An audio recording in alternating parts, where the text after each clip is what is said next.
Happy Monday to you. This is John McEntyre Show Money. John McEntyre Show Money. John McEntyre Money Show Live. I'm John McEntyre. And today it is Monday. As you can tell, it's Monday. We started this Monday off right. Saying things backwards here. But we're back on track. Like I said, I'm John McEntyre. We have a good show today. We're talking about a topic I didn't get to talk about last week because it was some technical issues going on, and I wasn't able to go live. And it wasn't just me; it was like a couple of other shows that were unable to go live on a certain platform. And so I'm going to make sure I cover the topic today because we're in that making sure we're on track financially, achieving financial success for 2025. And so I'm keeping everything in order and with today. But before we get into it, I hope everyone had a good weekend. Friday, I wasn't able to be on, but Friday was considered National Quit Day, which was the day that most people that have made resolutions, they let them go. So that was the 10th. And so hopefully you've made it 2 weeks in. We're 2 weeks into the new year. And hopefully you're gaining momentum instead of actually quitting. And if you are losing a little steam, hopefully you tune in daily with me, keep you on track, build up that momentum, and before you know it, we will be in December 2025, and you will have achieved your not resolutions but your financial goals and dreams for the year. So if you made it past, if you're tuning in, that means you made it past National Quit Day. You didn't quit, and you're with me today. And so we're going to get into it. I wanted to talk about today's topic is about budgeting. Why you should, the importance of a budget. Why you should make a budget. I've talked about having the dreams and goals and doing your net worth statement. Dreams and goals keeps you motivated, keeps you moving in that right direction of towards your dreams. You don't get off track and start going, living other people's dreams and achieving other people's goals, or just going back to your default mode, which probably you've been doing, all your life. We all have a default mode, like on a computer. We're programmed, either by society, teachers, parents, friends, whoever, your environment, whatever, or you may just decide and make certain decisions just off of misinformation. And if you don't purposely and intentionally handle that, you will just be in default your entire life. I talked to a lot of retirees, and I love the fact that they are sharing their wisdom.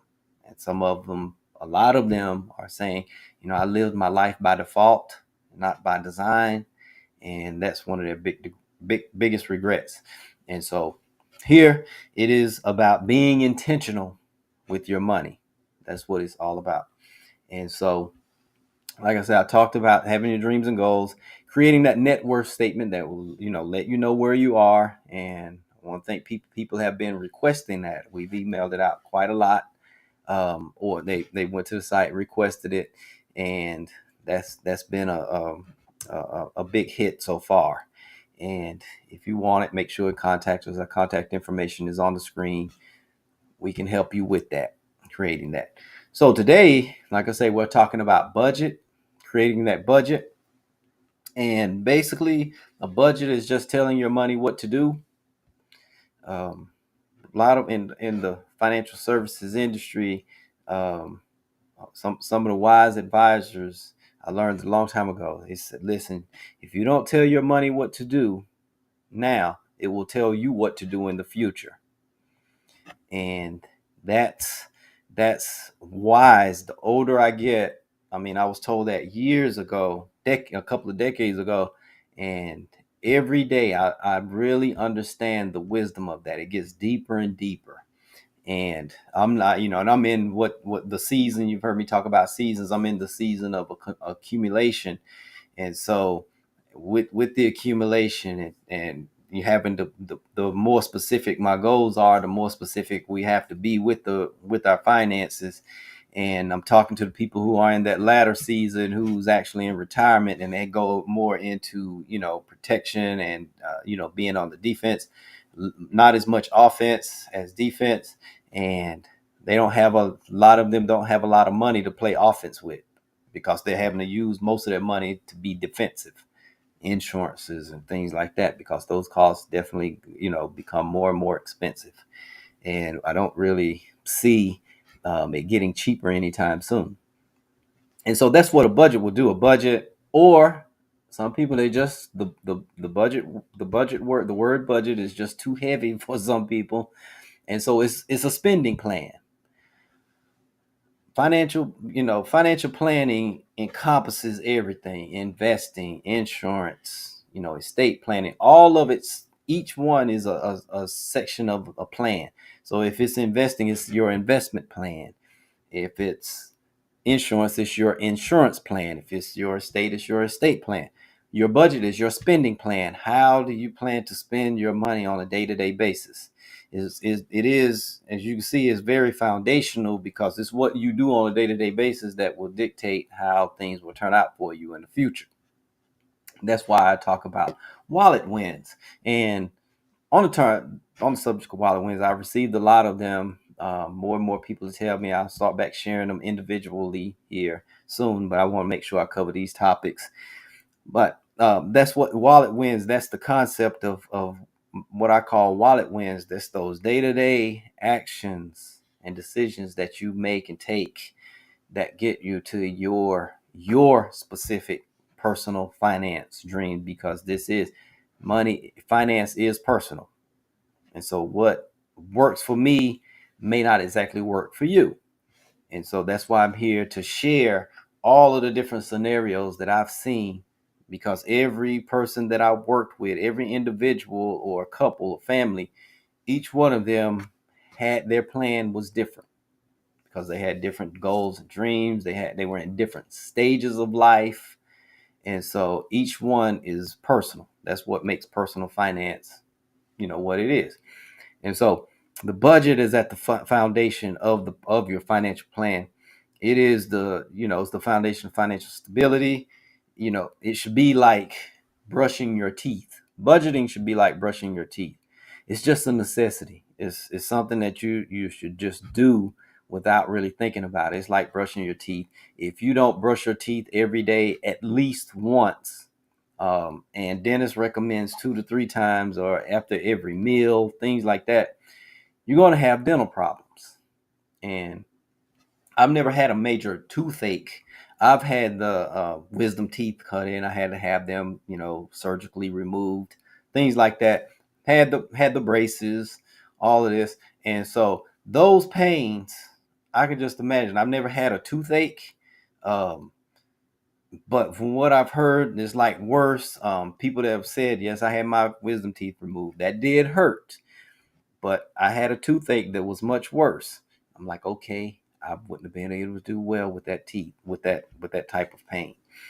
So that's why you should want to budget, so those financial pains of not being able to take care of day-to-day necessities won't turn into regret. And you're looking back and you can't make certain decisions because you just don't have the finances. And had you done a plan better, you probably would be able to make those decisions much easier. And so that's what a budget will do. It helps you work towards the long-term goals. Like I said earlier, as I move forward, towards my long-term goals, it's much easier with a spending plan in place, because that dictates a spending plan tells you what to do. Also will help you make decisions on what not to do, because that's what success, whatever, finances, physical, mental, spiritual, whatever, your success is based off a balance of doing certain things and not doing certain things. Because sometimes I've worked with people that were doing everything right, but it was some of the things that they shouldn't have been doing that was really hurting them. And once they stopped doing that, then they really accelerated and really moved forward, in all different types of areas. And so that's what a budget does. It makes saving for retirement easier. I touched on that a little bit earlier. Um, when you make it automatic, when it's just something that you do automatically, whether it's, on the minimum, we recommend 15% saving in retirement every year, saving 10%. And I'll touch more on the types of budgeting, and that's where I get those percentages from. Um, when you're doing that systematically, every paycheck, that 15% is going into your retirement account, whether it's 401k, IRA, or both. You have multiple retirement accounts and you're maximizing your retirement contributions. Uh, it gets easier and easier. It's like any other thing, it's a habit. And the habit that you have today, it was hard earlier. It wasn't as easy as it is now. It wasn't as automatic. You had to intentionally do it. Then it became habitual. Depending on how much pleasure you got from it in the beginning, or whether it was avoiding something or moving towards something. And I've talked about motivation before. We're either moving towards something or we're moving away. It could be getting away from maybe growing up financially poor, or not having the day-to-day necessities. And so that's why some people are so adamant about being financially successful, because they're trying to get away from something so painful. And or some people just set the goals. It's not that they're having any financial pains, they just goal oriented, and they just see things constantly that they're striving for. And when you have them both balanced, you're moving away from something and moving towards something. Because sometimes if you're moving away from something and you're not really moving towards a specific goal, you could end up somewhere you didn't really mean to be. Yes, you did get away from this, but you might end up into a situation that is really not much better than what you were trying to get away from. But if you have that specific goal, okay, I'm getting away from poverty and I'm building wealth, I'm building generational wealth, I'm changing my financial tree, as I've heard it said before, I'm leaving a legacy, a better legacy in life, then that's what budgeting and spending plans will help you do. It'll keep you focused and moving forward. Helps you prepare for the emergencies of life. I've talked about those as I've shared those wallet wins, and it pretty much every day within shows. People saying that because they had that emergency fund in place, or the sinking fund in place, the emergencies were not as chronic. They weren't, they didn't like knock everything off kilt, or do, just destroy the finances or anything. Or the ones that had the sinking fund, they were already prepared for the big purchase, the big replacement of the HVAC system in the house, or a transmission in the car, engine in the car, car repairs, major car repairs, things like that. They were prepared, and that's what the spending plan did for them.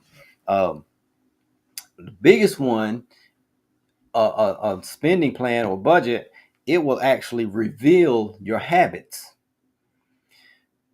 Because every time when I sit down with someone and it's their first time budgeting, and they see, wow, I did not realize I was spending that much money on eating out. It just didn't seem like that. And yes, and you don't have any savings, you're not making any contributions to retirement, and you were saying that you couldn't afford it. Then we sit down and do a budget, and it's like, yes, you can more than afford it. It's just that it was other things that was more important. Those expensive daily multiple cups of coffee, or having to eat out breakfast, lunch, and dinner. Um, as you can tell, it's eating up a lot of your money. And so that's what a spending plan can do. It can actually, I don't want to say expose it, just, because it's not negative. It just reveals. It's just showing you and your habits. Like the net worth statement shows how you've managed your money, and if it's negative, that means you bought more liabilities than assets, and if it's positive, it means you have more assets than liabilities. That's what the spending plan will do. It will just reveal what you're doing with your money, because that's all part of moving forward. It's another step in knowing where you are, and it reveals things, and it moves you forward. It shows you what you need to tweak, what you may need to change here, there, and the other. to actually move forward with your finances. And that's what a budget will do. So those were some of the things, the biggest benefits of, budgeting. Um, the things that will get you get you to your goals. It's actually a instrumental part. It's the foundation of financial success. Now, earlier I talked about there are types of budgets that I've seen over the years. The types of budgets out there. The one that we follow is the zero-based budget. It's the budget where we tell every dollar specifically what to do. We have what you call percentages, um, and every area. Like for instance, giving, we have 10%. We give 10%.